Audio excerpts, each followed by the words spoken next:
up, man?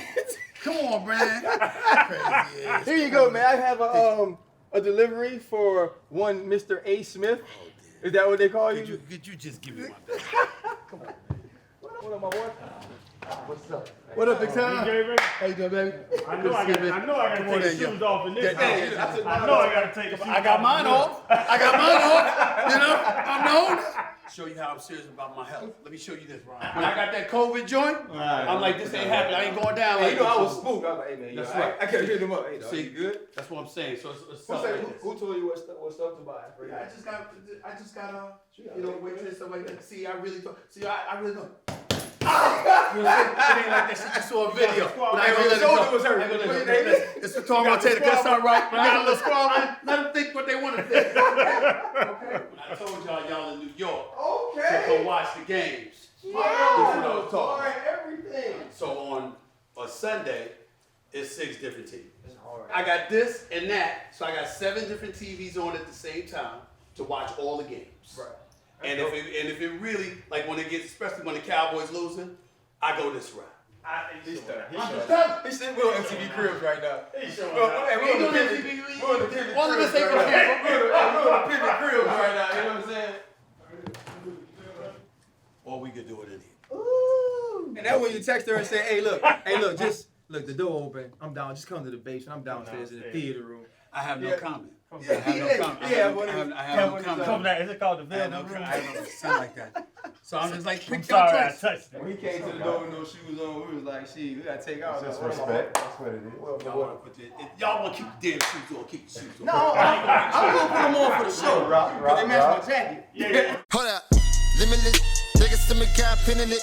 I fought the head to witness it. Get my people feeling militant. Way I'm feeling, get me up. On the mission, get me up. Knowing me, I got the key. On the vision, I can trust. Limitless. Take a stomach, I'm pinning it. I fought the head to witness it. Get my people feeling militant. Way I'm feeling, get me up. On the mission, get me up. Well, fellas, man, you know what I mean? I got to bring my 2 worlds together today. We got the Pivot Boys, old Channing, Freddie T. And man, we got Stephen A. Smith. Oh, Lord. Talk about the face of sports television. Yes, sir. Man got 16 shows, bro. He got Stephen A.'s World, Stephen A. Universe, First Take of Stephen A. You know what I'm saying? But he done a lot, man. Appreciate you letting us into your pad, too. And thank you for letting me wear my shoes. Yeah, you know, that's some RC status right there. I appreciate it, If it was man. somebody else, you're going to hear about it from me. You're going to hear about it from me, but it's all right, man. Like Y'all me and fellas. Fred, you had us take ours off. Man. It's okay. No, I love it, man. I love it. I got don't you. want to mess up this beautiful. But even just a few conversations that we were having before we sat down, and everything that you do, as RC mentioned, this guy does so much. Yeah. You know, he's pretty much been a sponge when he's been around you. Man, I always tell people he's amazing. And he doesn't like when I do this, because I always give everybody their flowers on the show. You're just such a sweetheart. But it's the truth. Nah, RC, It's easy when it's the RC's truth. good. RC's good people, man. I mean, when we first met, we actually butted heads. That's how we first met. How many times did the show start like that? That's right. That's right. We butted heads when we first met, and then I went on the air and let him know who I was, and then all of a sudden he had to come back and let me know who he was and stuff like that. And the minute we met face to face, man, we've been brothers ever since, man. He's good people, and I think he's one of the best NFL analysts in America. Right. So I'm honored to have him as a colleague, and I'm honored to call him a friend. Let's not brush past that. One of y'all two. I need to know this. I need to know that. I need to know that first interaction. What happened? Well, he went on the air and was talking about my hairline. That's what was happening. Yeah. I mean, I'm sitting there like, I'm home, minding my business. You know, I'm off, I'm on vacation, and some brother come to fill in, and he started talking smack about how, about my hairline, and please, I'm sitting in this chair now. I'm like, he must have forgot who the hell I am. This brother, this is a rookie, a novice. He's just getting into this business. So I went on the air the next day and checked him, and I heard he had an attitude. And one of our good friends, Galen Gordon, who's now a senior VP at ABC, he was overseeing First Take at the time, and he brought us together. And I was like, yo, bro, I just came back at you because you came at me. I got nothing but respect for you. And he called me up and said the same thing. Actually, it was over the phone. And we've been cool ever since, man. It was one of those things. It was the time where it was kind of like the player versus analyst thing, and so obviously I was trying to get in the business. So, I came on. And the one thing, shoot, you learned it from him. you can say certain things, but the way you say them is how they resonate with people, you know? So I was like, nah, because he said, y'all don't have the degrees and y'all can't do what I do. And I was young. I was like, sure, I can do that. I was like, I got a mass comm degree. I was like, and my hairline ain't pushed back. Yes. Yes, he did. So he go the next time. I'm not there. I'm thinking me and Skip cool. Skip then bucked me up to do this, right, for the show. So then Stephen A go hard. He going hard on the Steelers. And then he was like, as for that, he knows what he can kiss. And y'all been around me. You know, I spell curse words most of the time. Right. That was where it touched me. But to his credit, man, like the conversation we got to have for an hour, man. I stood outside a restaurant for an hour. And the first thing he did, he came to me like a man. I came to him like a man. We both said, you know what, there were different ways to handle that. But we also got into, Stephen A., some of the things that you dealt with AI in Philadelphia and some of the ways that you protected players throughout your career. Why have you always felt kind of that responsibility to look out for the players when that's not really your job? Well, to me, it is my job.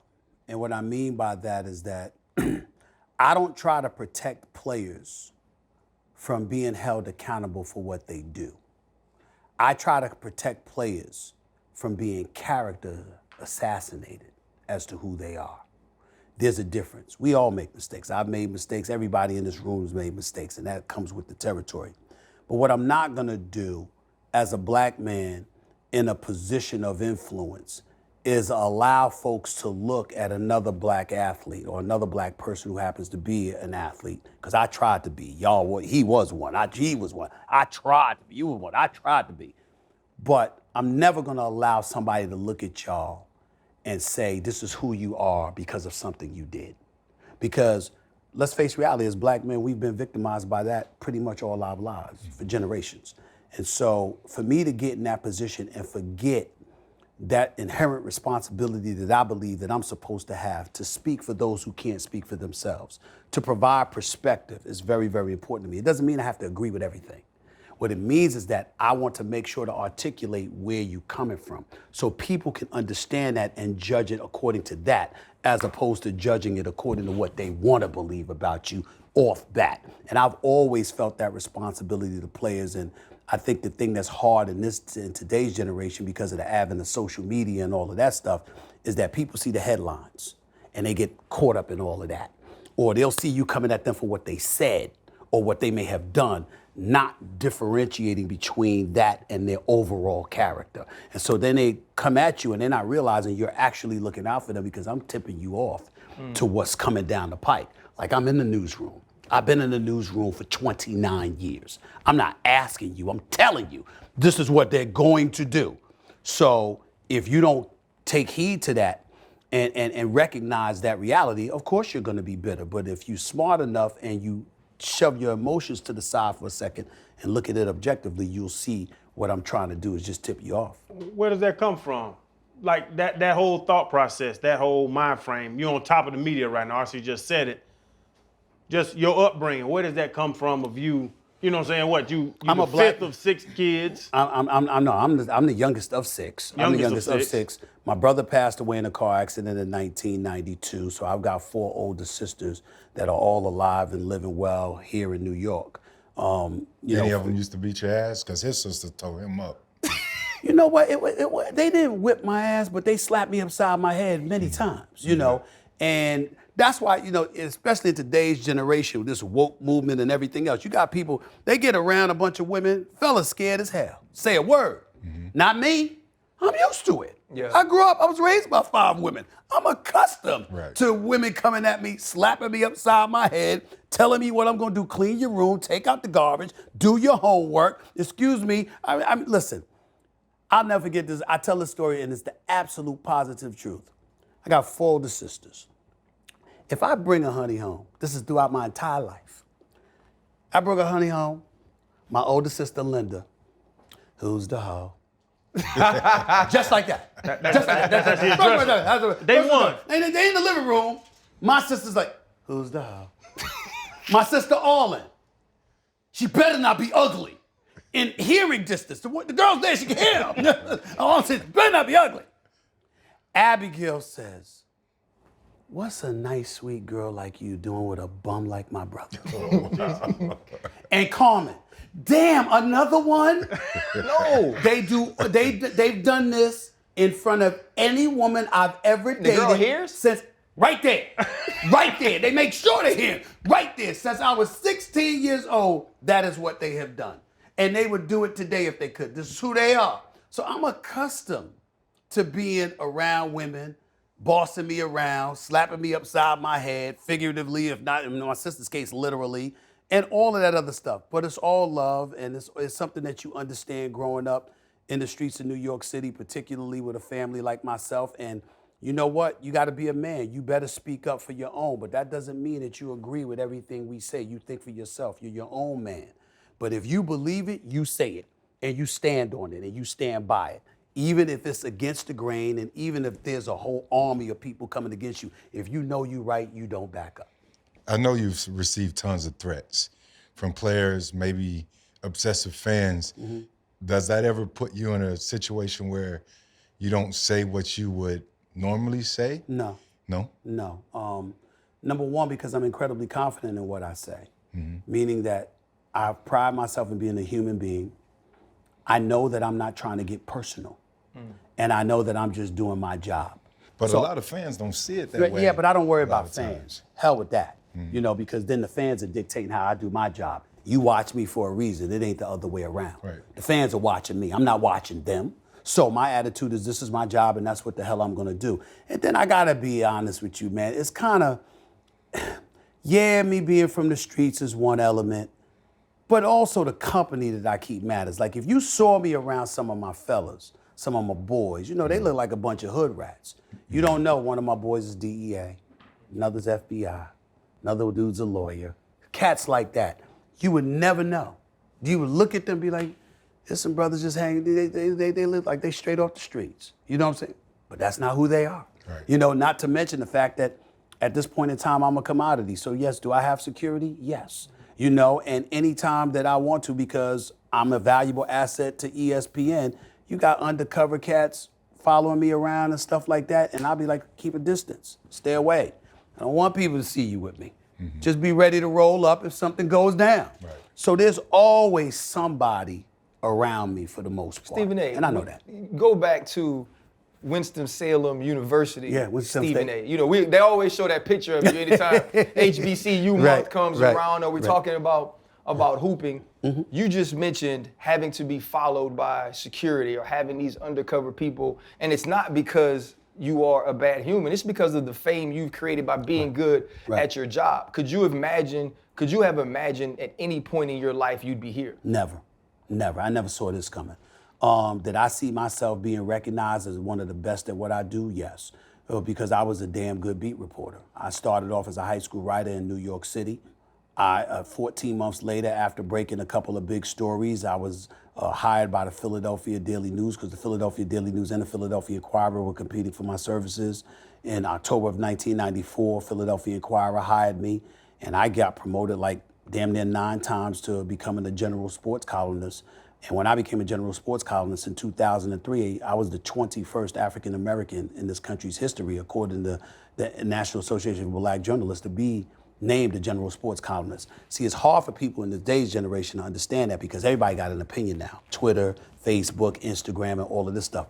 But back in the day, back in the 90s, in the early 2000s, none of that existed.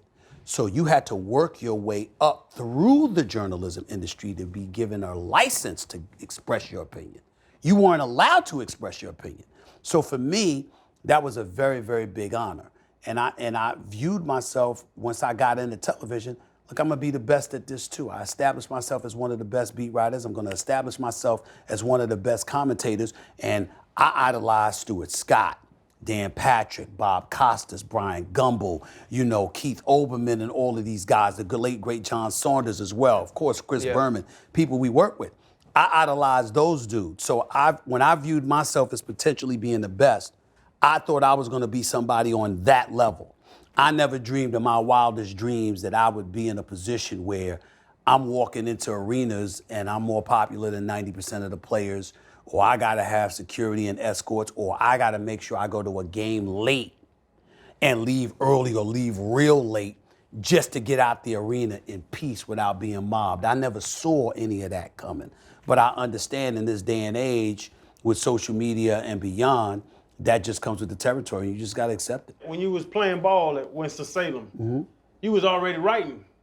I was writing for the school newspaper, yes. Did you know you weren't gonna make it? Was that a plan B? Like when I read about that, I was like, hell, like when we were playing ball was it. Yeah. Well, you seemed like ball, like you had another option. The first year I got to Winston-Salem, I cracked my kneecap in half.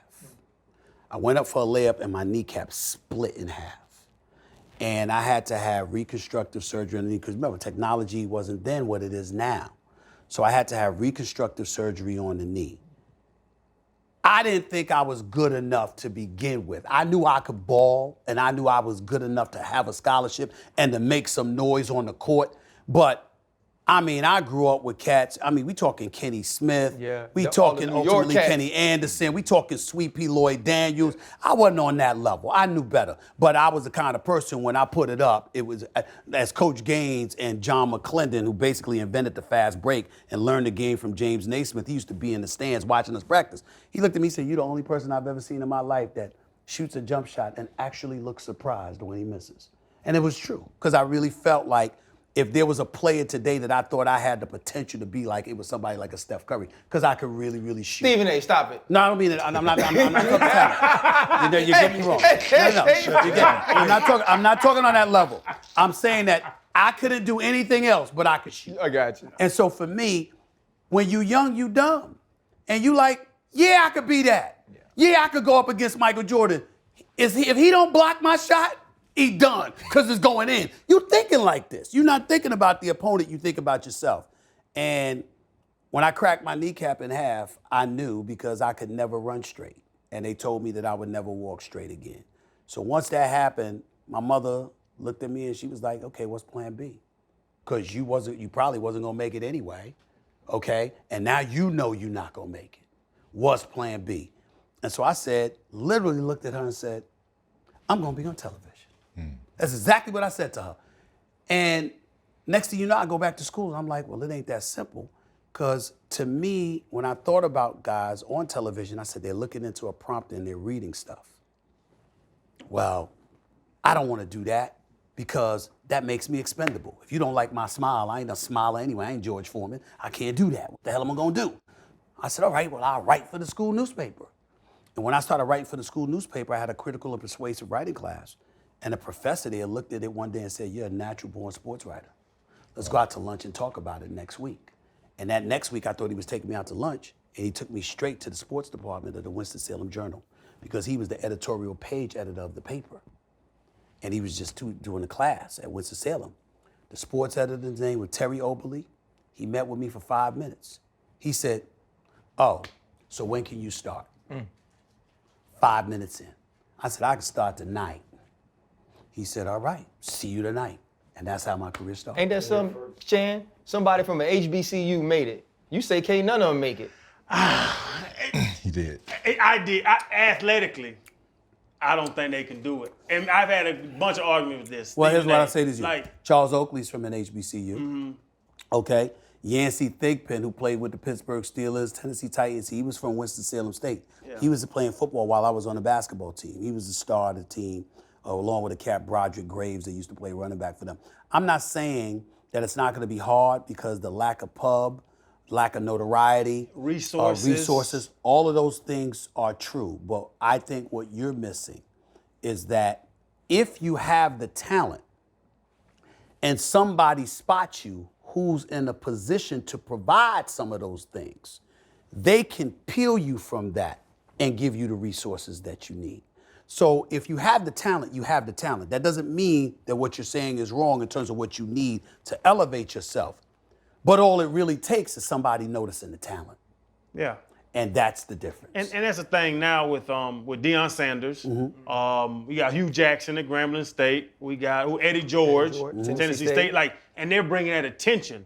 Right. And that's the thing. They didn't usually have that attention. You know what I'm saying? I don't. That's my whole thing. Is people think I hate on HBCUs. I don't, Stephen A. I just know that they're going to look at University of Florida. I'm a Gator before they look at Winston-Salem State. That's fair. That's totally accurate and fair. All I'm saying is that times are changing. And that name, image, and likeness that's come into play put somebody in a position to elevate their level of notoriety. You can't ignore the possibilities of that. Again, it's going to be hard. There's going to be a more arduous task that you're going to have to take, path rather, that you're going to have to take. Why would you go down the rough path if you can go to a Power 5 and take the easy path? Yeah, but you're talking about a Power 5. I'm saying, what about the rest?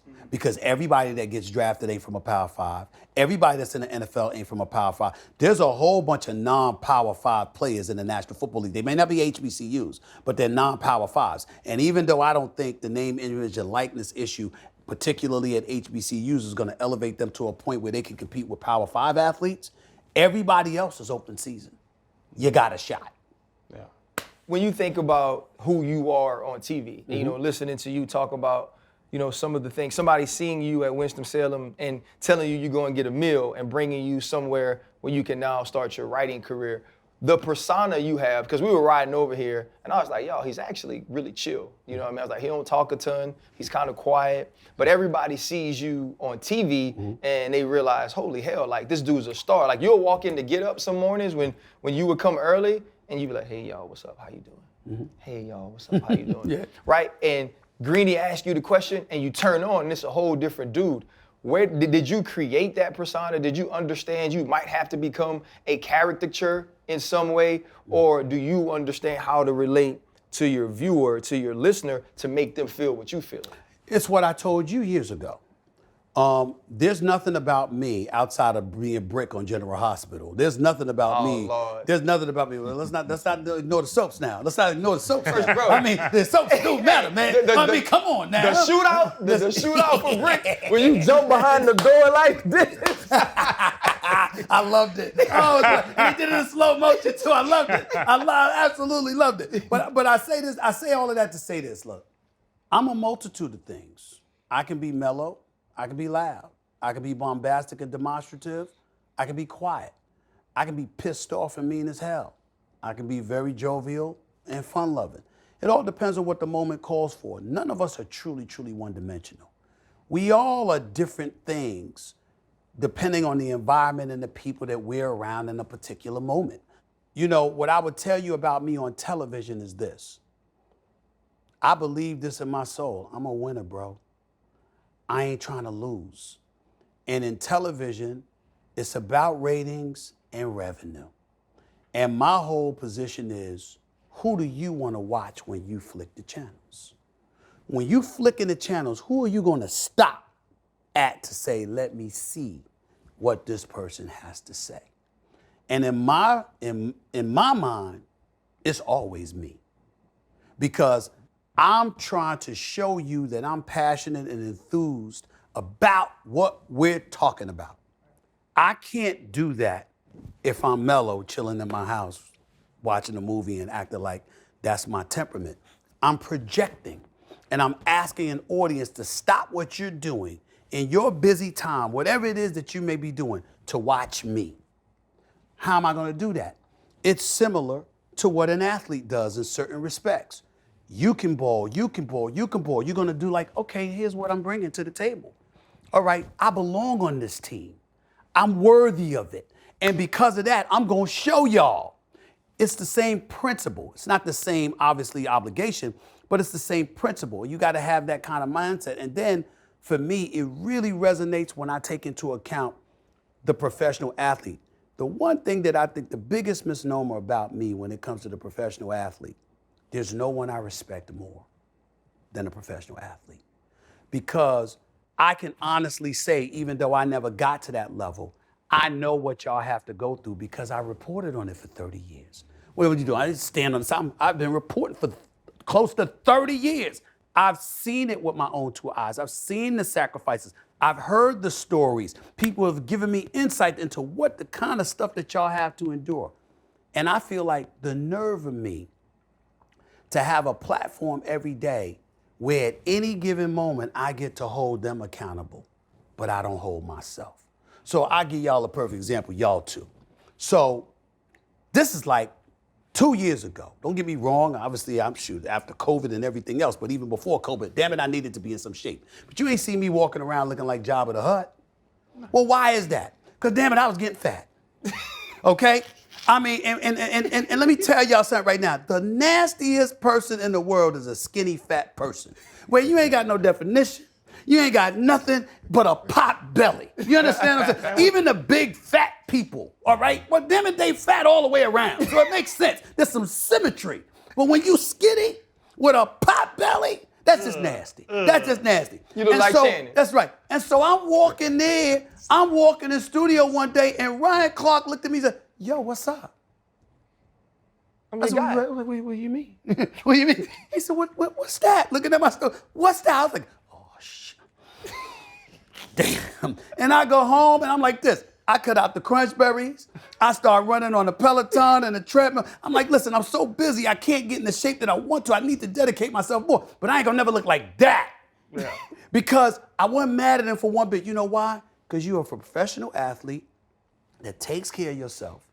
And I'm sitting here and I would be holding you accountable. Right. How the hell I'm gonna do that and I take no responsibility to do that for myself?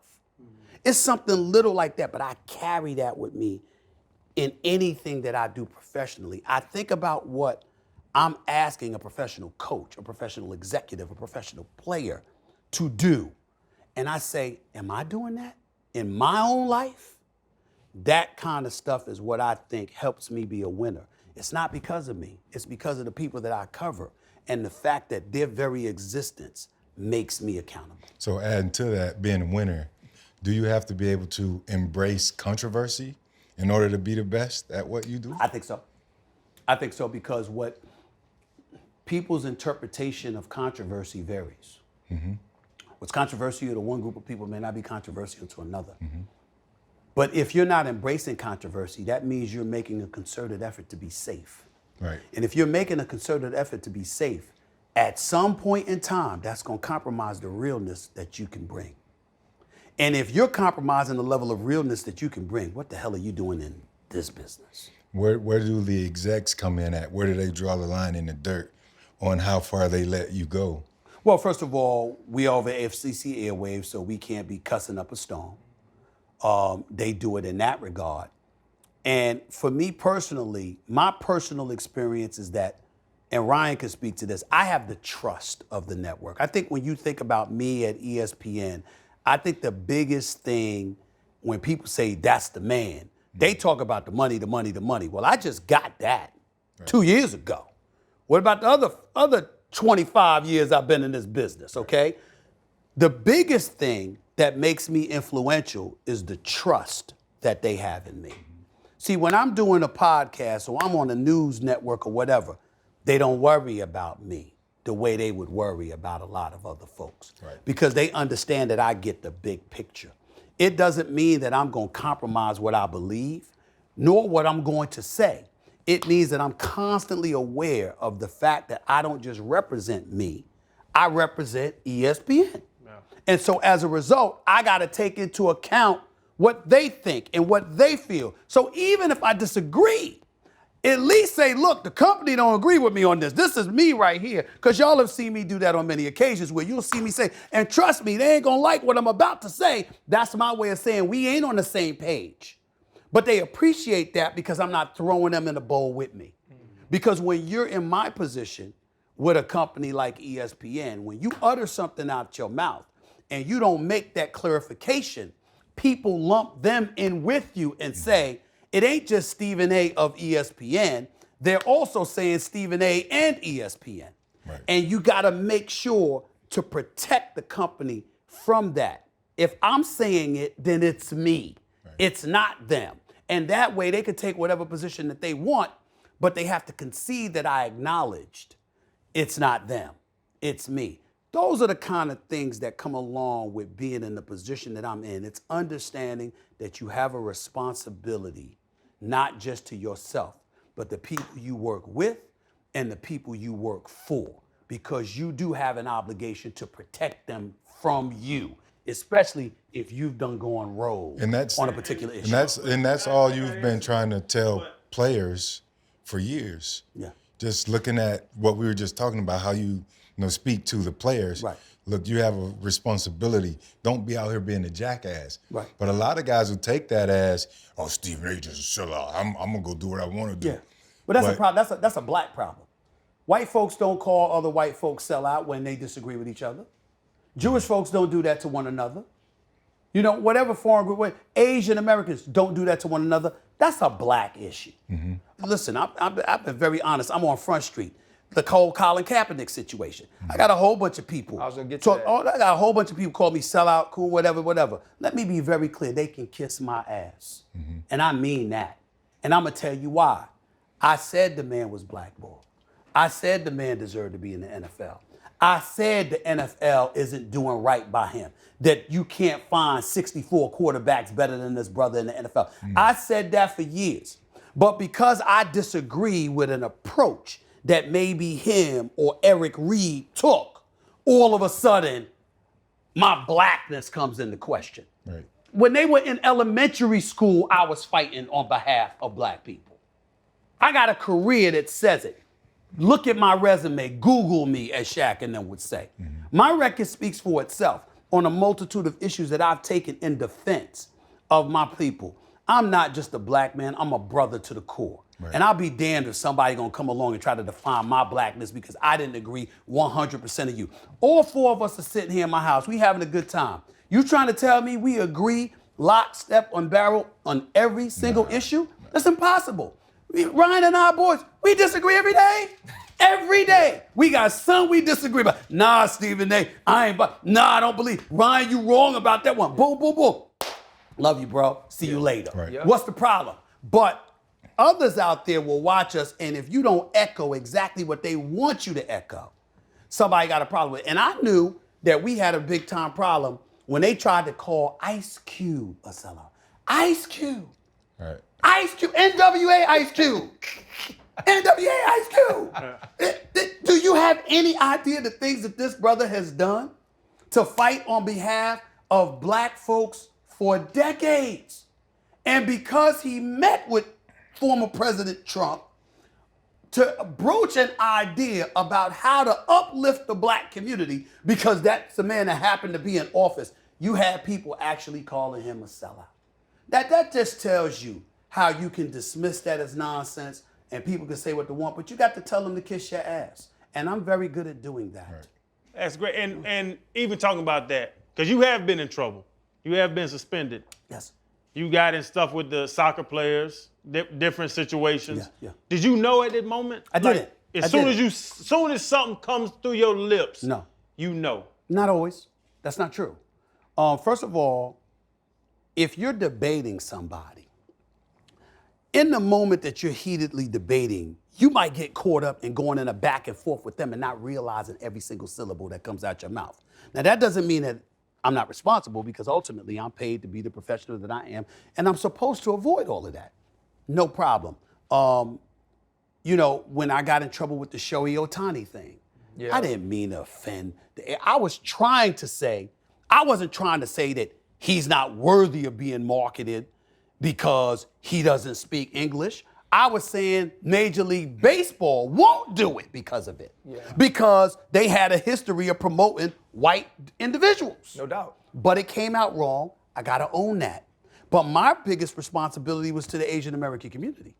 Like, I didn't mean any offense because I'm a black man, and I can't stand when other people from outside communities try to jump in and try to tell you who you owe an apology to. Well, wait a minute. How do they feel about it? Let them say that to me. And when they said it, I'm good. Because as a black man, I know that if I am offended by something that somebody outside of my community said, I don't want somebody else coming telling black people what we're supposed to be offended by. We will define what we're offended by. Yeah. And so to me, the same thing needed to be accorded to them. And at the end of the day, here's the reason why I never worry. First of all, there's certain things that people don't realize. Number one, my contract's guaranteed. We need to point that out. We need to point that out, okay? So when people were acting like, you know, Steve is in trouble, I'm like, okay, you know, I am gonna get paid. Y'all do know that, right? Coming. Secondly, it wasn't my intent, and that's really the most important thing. It wasn't my intent, and my apology was sincere. But third and most importantly, and Ryan can speak to this from a level of expertise, First Take's been number one for 10 years. I arrived in the spring of 2012, and within 30 days, we were number one. And we've been the number one morning sports show ever since. In that time, we do about 75 takes a week, which equates to about 350 a month, which equates to about over 3,300 takes per year. Live. No 7-second delay, no debate, no cover, nothing. Okay? In my 10 years on First Take, I have given approximately 34,000 takes live. You're gonna mess up sometime. And I've been suspended once. Yeah. Who can say that? That's a hell of a batting average. Who can say that? That's Hall of Fame back there. Hey, you nobody really thinks about I'm live. Yeah. In a heated debate with somebody else that might be saying some bull crap that I don't agree with. You trying to make a point and you get caught up in a jollying back and forth, a jostling back and forth. And with 34,000 takes, 2 might have gotten me in trouble. 1 got me suspended. Really? People don't remember you had a stint with ESPN. You were gone for a second. You come back. You're not even doing TV. And you've been on First Take, and y'all have gone through a variety of changes. Yeah. Like the show is different than when it started. The show had Skip, and the show has had Max. It's had Kyrie Champion. It's had Molly. And now you're in the space to where it truly does sometimes, like for all of us, it's like Stephen A. and Friends. You know, like I might be on one day, Swag is gonna be on one day. How much responsibility is on you now? Because you talked about the voice you have, you talk about the trust that you have. The only way the show can be what it is today and it still rates high is because of you. Well, it's been that way for me since Skip left, if we're being totally honest. And that's not to throw any shade on Max whatsoever. I went to LA, I supported Max being on the show. Max is a brilliant brother, very, very smart, very educated, and has a lot of interesting things to say. The point is, though, the moment Skip was gone, it was mine. Just like when I was there, it was Skip's. See, people don't realize— Did Skip pick you, that Stephen A? Skip picked me. Okay. Skip came to me in 2012 and said, I need you. I cannot do this without you. You're the only person that I trust to do this with me 5 days a week. Will you please do this for me? And the reason he had to ask me that way is because everyone knows I hate getting up early. I can't stand it. This is my one. There's no one. I just can't stand it. I mean, when I think about getting up early, I think about rush hour traffic. I think about not being able to get breakfast because I'm rushing to get past rush hour traffic. I'm thinking about the hustle and bustle that you wake up. I cannot stand. I mean, pulling me up. You ever see somebody just get knocked the hell out? Yeah. And they need smelling salts and everything just to get up, and you got to help them up. That's how I am in the morning. I just don't want to get out of bed. Now, once I'm up, I'm up. I can stay up until 2, 3 the next morning. Right. No nap, no anything. I've always been that way. But my God, I cannot stand getting up in the morning. So when Skip asked me, I looked at him like, really? Because I'm like, you know, I don't want to get up no damn morning. Come on, man. He's like, I need you. I need you to do this, and I'm telling you, we'll knock this out the park. And then after 3 years, you can do what you want to do, you know? And so I agreed to do it because I knew the kind of chemistry that Skip and I had because we didn't agree on anything. The only thing we agreed on is that we liked each other. We didn't agree on anything. We just ever did. Everything was black and white. It was one or the other with us. And we knew that. And so we were number one within a month. But once 2016 came, those 4 years that we were together, go back and read my clips. Go back and read anything you've ever heard me say about First Take. I don't give a damn how much my star supposedly was rising and all that stuff. I always made it clear it was Skip's show. Because he brought me there. And because he brought me there and he knew the formula with which the show would work, I followed his lead. And I became what I became on First Take because of him. And that's what I always gave him credit for. Well, guess what? The same applies to anybody who comes to First Take now and feeds off of that success to make themselves into an even bigger personality than they were. Because just like he set the stage for me, I'm setting the stage for everybody. You know, people talk about, well, he decided to go in a different direction than Max. Max got his own television show. And Max got a morning show. And Max got a boxing show. Did he have any of that before he got on First Take? No. First Take helped that along. Molly's a household name. Well, how'd that happen? Skip and I picked her. We hired Molly. You see what I'm saying? When you think of Ryan Clark, you think of Swag. They don't have to be on First Take. They on First Take because I want them on First Take. I go to the bosses. I need them. I need this man right here. I need Ryan Clark. I need Swag Goo. I need all of these people. I need Dan Orlovsky. I need these people. I literally handpicked every single person that contributes to First Take. And I did it on purpose, and I did it deliberately because I know what I'm going to bring. The question is, who are you going to surround yourself with that brings the best out of you? Because no matter what I think I'm going to bring, I can't do it without a counter. Can't pull it off. So I knew that. You the puppet master. Well, I wouldn't say that. No. Stephen A., let's be honest. You just said you make all the decisions. You know what you want to talk to him about, how Swag about, Dan about. No, that's not what I mean. No, you misconstruing. What I'm saying is this. I'm saying the contributors to the show. Now, there's other things that go into a show. Yeah. When we travel, that ain't my money. That's ESPN's money. See, I know who the boss is. But you tell them who to bring. Absolutely. With the because they leave that to me. Yeah. They trust, but understand, I'm not the executive producer of the show. And it's not like I don't know that I have to answer to Dave Roberts or Norby Williamson. What happens is Norby Williamson and Dave Roberts listened to my suggestions over the years and said, damn, he's right. I heard no from them enough times. And they would see I earned their trust. See, that's the important part. Yes, I'm making those decisions, but I answer to them. It's just that they've seen the results of those decisions. So if Ryan sits there and says to me, yo, Stephen A., I think we should do this, and I listen, and then all of a sudden it blows up, I'm gonna be like this. Well, what else you got to tell me? Because damn it worked. Yeah. So that's what the bosses did with me. People interpret that as, oh, Stephen A.'s the boss. No. Dave Roberts is the boss. Yeah. Norby Williams is the boss. The thing that I have is the trust because they've seen what I've done. And so when I say to them, I want Ryan on this day. I want Orlovsky on this day. I want Tebow on this day. I want Mad Dog on this day. I want this, I want this, I want that. They might question me as to why, but I already mapped out the plan. I didn't just come in there off of emotion. I know this show. We've been number one for a reason. Everybody said, oh, the ratings gonna fall off. We'll see. Because I know what they bring. See, I know when I brought Ryan Clark on, damn, he didn't get enough time. He needs more time. I gotta get him more time. I know when I have Swag Goo on, oh, he'd have been perfect for this subject. I know when I got Tebow on Orlovsky, damn, they would have been perfect for that subject.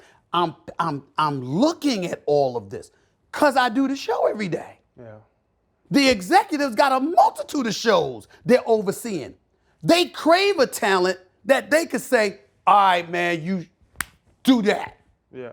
Because that's less for them to do because they already got enough on their plate. So when they find a talent that they can trust, it really, really resonates for them. It means everything. That comes from your point guard days. That's right. You got I was never a point guard. I was a shooting guard. I was never a point guard. I never wanted to pass. Steph Curry. I never wanted to pass. I never wanted to pass. Man told you he was Steph Curry. You pass it off the Swag every now and again, but that's Steph Curry like. I damn sure couldn't have that game. Let's be very clear about I ain't that. lie, we walked in here, man, and Channing was talking about your crib. He took us down to the basement. You got like 18 TVs. You know what I'm saying? We had to take our shoes off. Channing was trying to wonder, like, what type of bachelor Stephen A. is, how you entertaining here. I have no comment.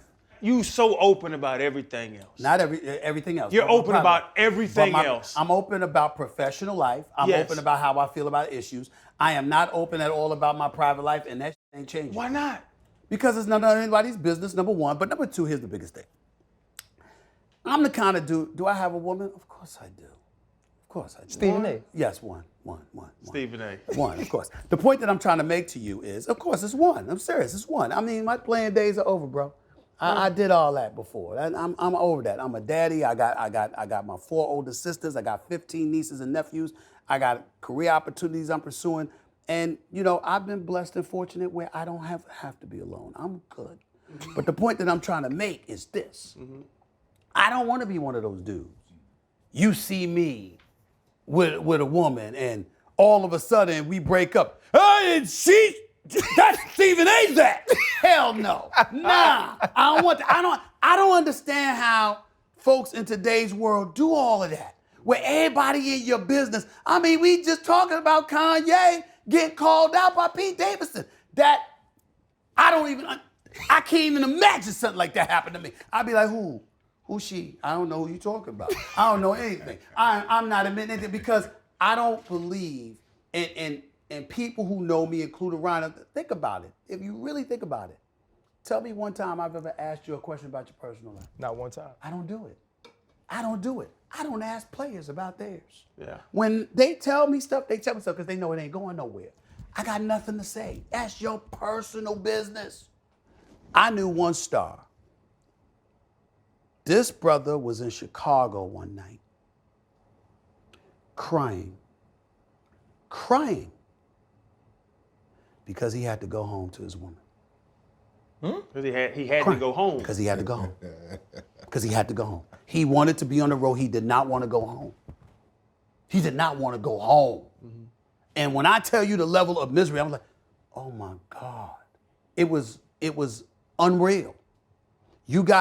I can't tell you how many times I've seen situations where people's souls are ravaged because of personal relationships. And you know what I come to find out about it? 90% of the time, it ain't even what happened. It's the fact that people know. Yeah, that's real. It's the humiliation. It's the public knowledge of all of that stuff. Yeah. And so my point is, I will tell you this, and my girl knows this, anybody knows this. You even utter a word about my personal life, you will no longer exist in it. I don't play that game. You will not be somebody that publicize my personal life and remain in it. Literally, the only difference between you being gone and you being here is the seconds to the minutes it gets me to get in touch with you to let you know that you gone. I don't play that. And by the way, I don't play that with family. Now I'm writing a book and I'm writing a memoir, and there's certain things, there's a lot of things that I'm gonna say about me personally that no one has ever known. But I got permission from my family to do it. Yeah. I went to my sisters because it's really about us. Mm-hmm. And I went to them and it's like, and the only reason I wrote the memoir now is because I had been pursued about it for about a decade. And my mother, who passed away in 2017, God rest her soul, she's the reason I got this house, because I bought this house to move her in here with me because she was ill and she was battling cancer. And then after I closed on the house, we found out she only had 2 months. And that's how it happened. And so, but my mother never wanted me to write a book. And all she said to me was, if you're gonna do it, promise me one thing. It'll be when I'm gone. Wow. Don't do it while I'm alive. And I promised her I would never do it until she passed away. Otherwise, this book would have been written years ago about my upbringing and stuff like that.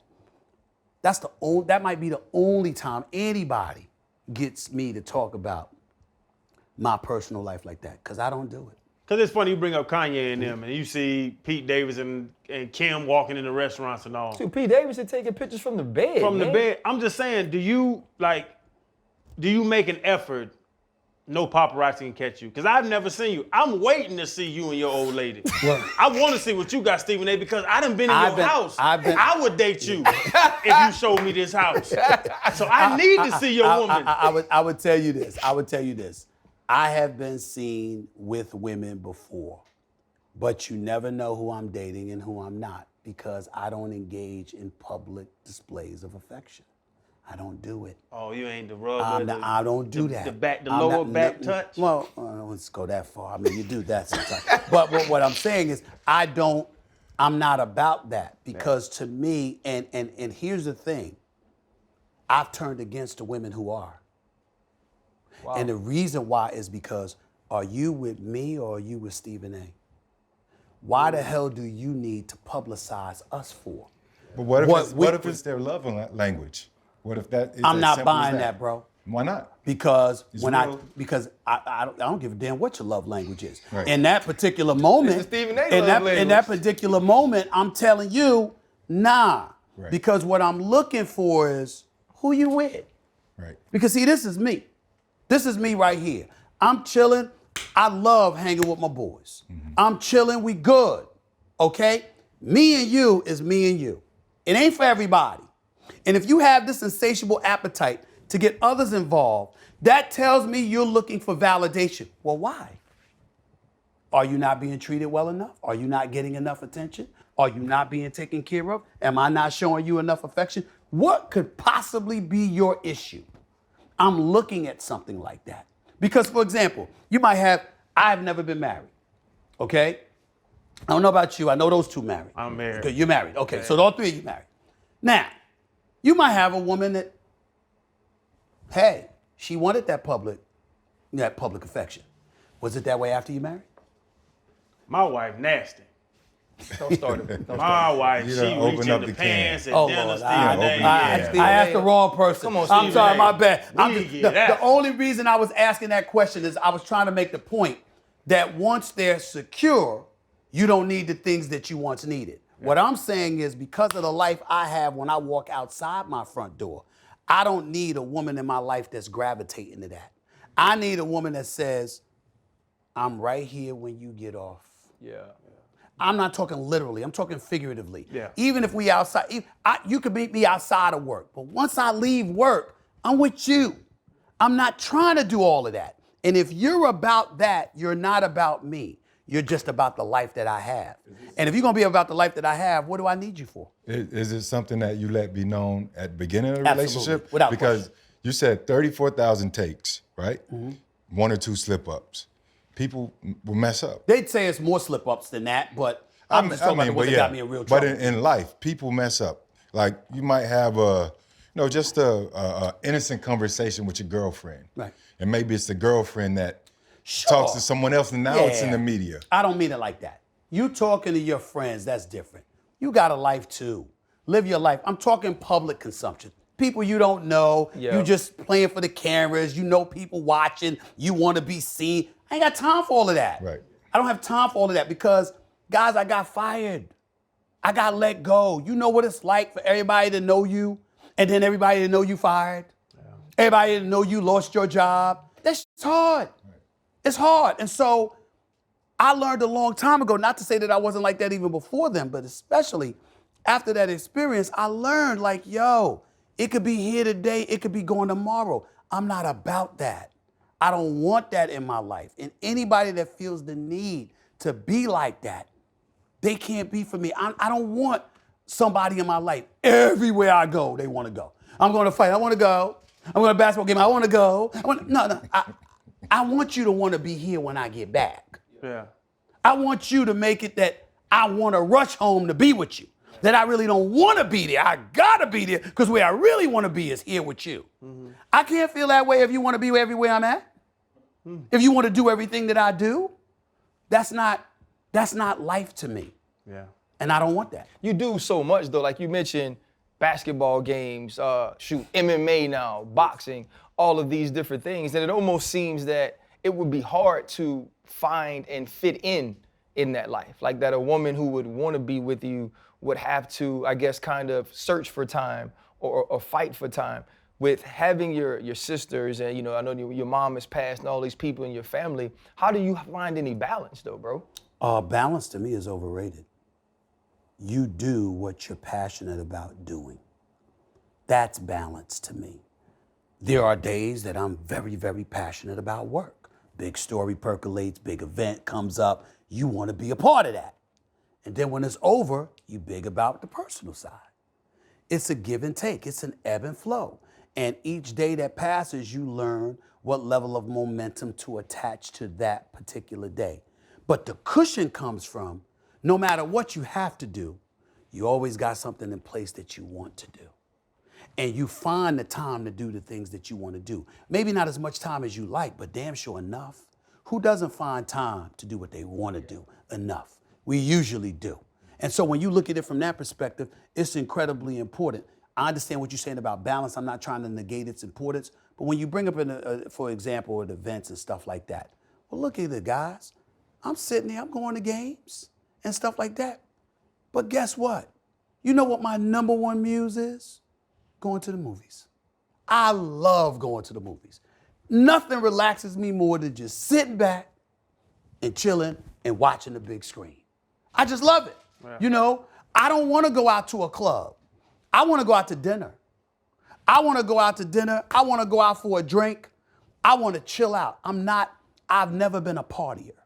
I've never been that dude that wanted to be at the club and all of that other stuff. I like to go out and I like a relatively mellow environment. It's just that the company has to be right. Do you think, though, that your personality, like recently you kind of talked about James Harden and warned against his partying. We all know, like, every place he lives, the strip club money go up in every city he's playing. You know what I'm saying? And now he's in Philly, and, you know, me and you had a great conversation, probably our first conversation. We talked a lot about Allen Iverson. Right. That's when I learned, okay, how you understood taking care of players. But now on your job with your platform, whether it's KD, Kyrie, James, you've been very vocal about these superstar players. Where is the space in between that of saying, okay, I'm still going to protect these guys, I'm going to hold them accountable, but I'm also going to do my job because I'm as big of a star in my world as they are in theirs? Well, it depends, again, on a case-by-case basis. Like, for example, I wasn't getting on James Harden about the strip club. I was getting on him about shooting 3 for 17 and then going to the strip club. There's a difference. You can't have Kyrie Irving roll up in the Wells Fargo Center in Philadelphia. The brother don't like you. He happy that you gone from the team you just left that he was on, all right? He essentially called you out. You sat up there and act like you didn't give a damn, that you were just happy and relieved to be away from him. And y'all collide for the first time. And opening tip-off, he waves them off. I got him. And he guards you. You got to respond to that damn challenge. That's a man thing right there. You can't back down. And to shoot 3 for 17, now that's bad. That's very, very bad. It's 18%. Yeah. That's very, very bad. Terrible. Okay? And to lose by 29, it's terrible. But to go out and party after that? Nah. But What about therapy? No. There's your job, and then there's extracurricular activities, Stephen A. No, there's teachers that do a terrible job and they can go have a good time. Right. There's police officers that don't write no tickets. They go have. Why, when an athlete plays bad, can he not go enjoy his time off? Well, the first order of business is that you got to really want the answer to that question before you ask it, because I'm not sure you want it. I want it. Teachers don't command an audience of 19,000 plus to pay tickets to walk through a turnstile and watch you perform. Professional athletes do. And so what you have to understand is that, of course, he has the right to do it. Nobody's questioning that. Yeah. I don't mean can't in a literal sense. Figuratively speaking, it's a horrible look. And here's the reason why. Because the fans have to know you care as much as they do. That's the key. See, when Allen Iverson was in Philadelphia, ain't nobody partied more than him. Here's the difference. Allen Iverson usually performed. And the brother had a heart of a lion. And we saw this miniature dude going into the land of giants and challenging them every single night. Show out. James Harden is bigger. James Harden is stronger. He's a 4-time league scoring champion. He's a former league MVP who got called out by another superstar in the league who called him washed up. Then showed up in your house and said, essentially, I'm gonna bust your ass. Yeah. And then did it.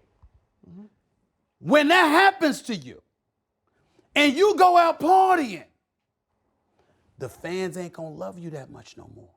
And what I was saying to James Harden was, I'm not holding it against you. Please understand you're less than a week removed from saying, I love Philadelphia. It's my kind of town. It feels like home. I was saying to him, that ain't gonna last if you play like that and you partying. So it was a warning to him from someone who knows Philly. Yeah. If he was in Utah, I might not have said that. Ain't nowhere to party in Utah after the game. Okay. It's some strip clubs. I'm just saying. I don't know, but what I'm saying is, I'm just saying. Listen, that's gonna be a problem for you. And if you don't believe me, ask Allen Iverson. Ask him. He'll tell you. He'll look at you and he'll say, Stephen A. has a point. Stephen A. absolutely right. Because I know that town. Yeah. And I'm telling you, I'm not asking you. Let that brother play like that again. God help him if it's during the playoffs. It's a different ball game. Now with the Kyrie situation, totally different. People have the right to feel how they want about the vaccine. Tens of millions of people had to take the vaccine. I was one of those people. Walt Disney was like, Stephen A. we need to take the vaccine. Now, I was going to take it anyway, but I was nervous as hell about it. Was reluctant about it. So I understand his reluctance. That's not my issue with Kyrie Irving. My issue with Kyrie Irving is that Kyrie Irving finds every excuse under the sun not to show up for work. The brother's gone for 10 months. He gets injured in February. The season gets halted in March because of the pandemic. Then after that, they resume play in the bubble. Kyrie is a vice president on the committee discouraging players from playing in the bubble, knowing that the league owners had this provision called the force majeure provision that would have allowed them to rip up the collective bargaining agreement, thereby rendering all contracts null and void. He knew that and was still encouraging them to do it, which was ignorant. Then on top of it all, he did it without talking with the president of the Players Association at the time, which was Chris Paul. We fast forward, bubble play takes place, Lakers win the chip, they go to play in December. That's 10 months off. 10. Season starts December 22nd. 2 weeks later, Kyrie needs time off. Why? Because the riots took place at the U.S. Capitol and he's traumatized. Are you kidding me? Have y'all lost y'all mind? You got to be kidding me. He's traumatized because of the U.S. riots. When the riot at the Barclays Center, when the riot in New York City, you understand what I'm saying? There was a riot at the U.S. Capitol, okay? What the hell is next? The Palestinians bombed the Israelis and you gonna take time off because of that? He was hurt. You know, I mean, really? He's hurt. You understand what I'm saying? The war in Afghanistan, I mean, Al-Qaeda comes out of nowhere. That's gonna be a reason? Ukraine, we ain't joking about this stuff. Ukraine, I swear to you, my hand on the Bible. When Ukraine got bombed by Russia, I thought Kyrie was gonna take off for that. Oh. I ain't lying. I thought he was gonna take off for that. I sat up there, I went on first take, I went like this. I wanna see if he's gonna take off. I wanna see if he's gonna take off. That's exactly what I did. I want to see because there's always an excuse. And I'm saying this brother is a superstar. He's box office. And the city of Brooklyn, the borough of Brooklyn doesn't even get to watch him play. Now he could say it's because of the mandate, which is partially true, but the other side to that is you elect not to take it. You left your brother KD hanging. KD don't seem to mind. I don't understand why. That's a separate story. But you see the difference? Harden is a different issue than Kyrie. The issue determines how I feel about it on a case-by-case basis. I think my last player question for you is, you kind of talked about Ja and Luka, right? Ja Morant and Luka Doncic. And Luka Doncic. And you've been talking about AI. I feel like Ja seems to be the next one. Yes. Right? And you mentioned, we talked Harden and we talked Kyrie, all of these superstars. Yep. When you look at where the league is now, who do they need to make the face of the league? Who should Stephen A. be talking about day by day? Can Ja Morant become one of those guys in Memphis? I think Ja Morant can become that guy. I think it's still Steph, it's still LeBron, it's still KD, but definitely Ja Morant is a future face of the league. You mad respect and love for other guys like Trae Young and stuff like that. But Ja Morant can be that dude, and Luka can't be ignored because he's an international star, because he's not American. He's an international star, and he's beloved. And I think that goes a long way. So names like that definitely can come into the fold. You can't ignore them because, to me, here's what I look at. Your performance is one thing. Your willingness to embrace your stature and accept the accountability and responsibility that comes along with it is another matter. Again, in a roundabout way, how does that relate? I'm the face of ESPN. Do I not show up to work every day understanding that there's a responsibility that comes with that? You're damn right I do. I understand that I'm not just any old employee. I understand that anything that I do and anything that I say can come back on the company. And I have to embrace that level of responsibility. You got a lot of cats that want the money. They want the recognition. They want to be seen as the star, but they don't want the responsibility that comes with it. And to me, you want guys, when you talk about the face of the league, you want guys that accept that responsibility. My problem right now with somebody like KD, part of his responsibility, if you go support Kyrie in terms of saying he's his own man and I can't tell him what to do with his own body, that's fine. But then don't come out in support of him either because he ain't playing. At the end of the day, your number one priority with him should be having him on the court. We know that you don't want him to die, you don't want him to drop dead, you don't want him to get sick. We know all of that. We got all of that. That's just human beings. But damn it, we together because I need you on the court. We supposed to be doing this together. If you can't hold him accountable for that, even privately, how can you truly be seen as the face of the league when one of the preeminent faces is somebody you're condoning being off the court? Any star that you can think of, tell me which one of them would have been okay with a star like Kyrie Irving sitting out half the games. Tell me one of them who would have been. Ain't one. Nobody. Can't find them. You can't find them. That's what I'm talking about. You have given us, like honestly, man, this was actually more than I even bargained for. I thought this was going to be something totally different. And you gave us a little bit of the memoir. But my question for you is, like, I watch you every day, and I do, and Fred mentioned it earlier, watching you do multiple things have made me want to do more things and show that I had more depth or more bandwidth than they allow me to sometimes on network TV. Yeah. What's enough for you? When do you get to a point and you say, you know what, I've done enough, I can rest, I don't need to do anymore? I don't know the answer to that question. My initial thought would be when I retire.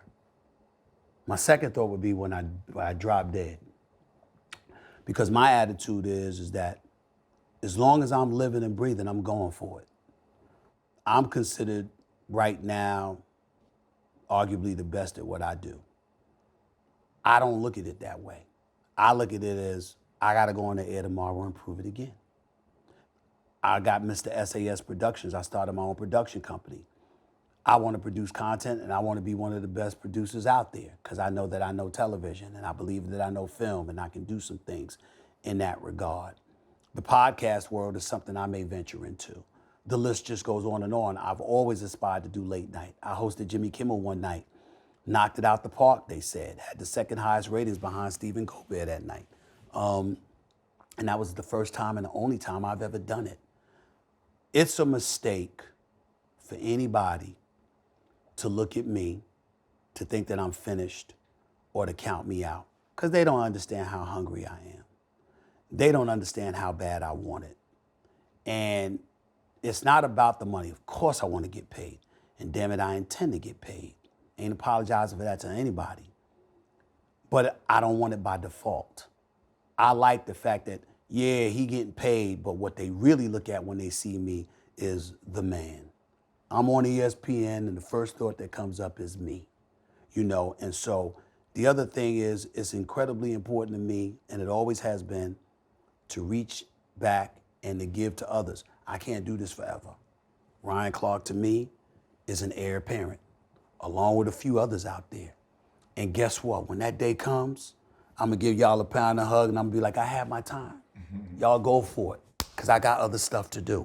You know, this ain't forever, and when you don't have successors in place, at least in your mind's eye, you're really cheating everybody. Because what you should do, if you really, really about yourself, and you're really about doing what you know to be right and being successful, then you want others to come along, because they'll remember you, and they'll continue what you started and then elevate it and take it to another level, the way Stuart Scott, John Saunders, even Mike Wilbon, and others have done for me. That's what I'm about. And I'm going to continue to be that way. You know, I wanted to add to that. There are a lot of kids that watch you every day. Yeah. They're going to watch this. They're going to love this, as a matter of fact. Did you have a relationship with Stuart Scott?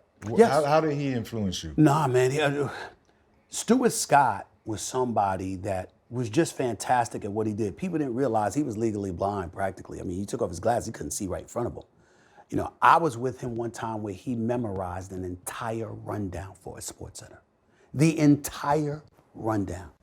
People don't understand how phenomenal he was at doing what he did. Fantastic writer, orator, knew what he was doing on television, had pizzazz and everything like that.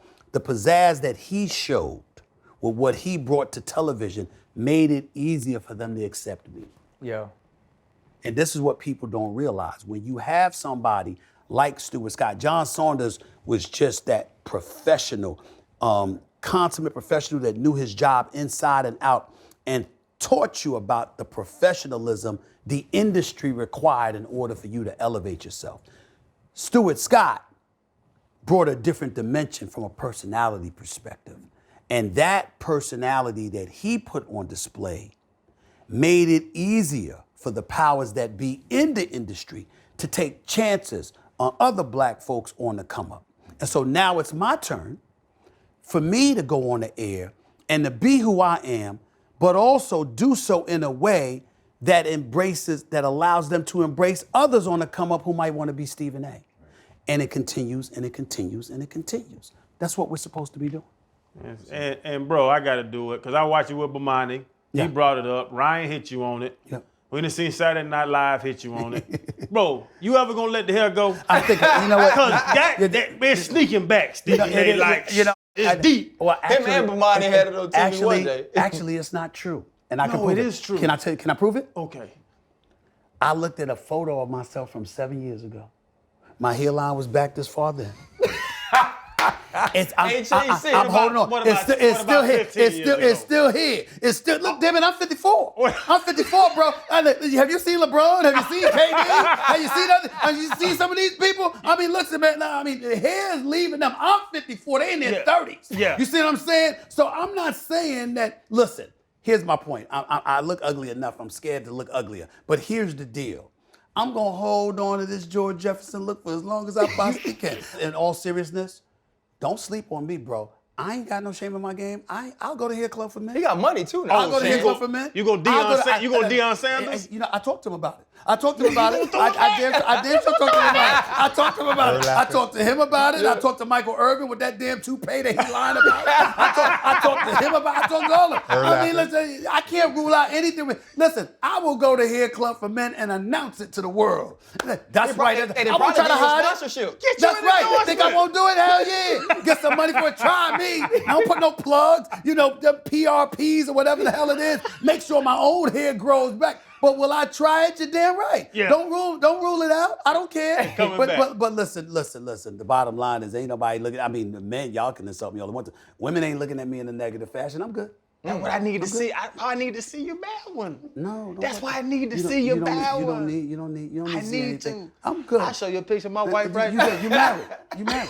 You married. But when I get married, you see a picture of my wife too? Nah, there you go.